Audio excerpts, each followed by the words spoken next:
Did you know the IRS offers a hardship payment plan? My name is Sergio Melendez. I am an IRS tax expert.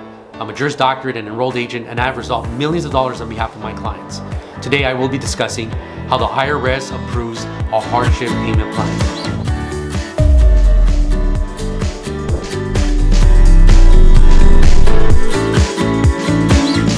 So a hardship payment plan is also known as a partial pay installment agreement. What this means is that whatever balance you do owe, whether it's $5,000 or $1 million, if you could only afford a payment plan of, let's say, $100 or $50, then the IRS will approve it to you under certain conditions.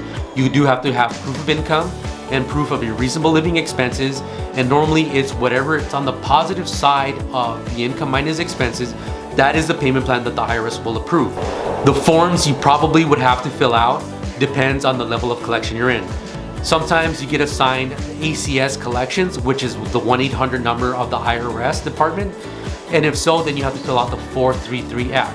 If you get a local collector, which is known as a revenue officer, then you have to fill out the 433A. Whichever of those two forms you fill out, you have to have your proof of income, whether you're an employee with pay stubs or you're self-employed with profit and loss and bank statements, and you submit it along with the packet of the 433F or the 433A to the appropriate collections department, and you make the request. I am not able to afford the full payment of the taxes. I could only afford a partial payment installment agreement. Once you submit the request, the time frame for approval, the IRS has 5 business days. However, in my experience, on average, it takes maybe approximately about 2 weeks. With some COVID delays, maybe right now it's closer to hovering about 3 weeks. So that is partial payment installment agreement in a nutshell.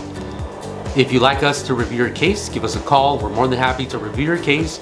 And if you like this video, don't forget to click like and don't forget to subscribe. We definitely got more tax tips and relief coming your way. Thanks for watching.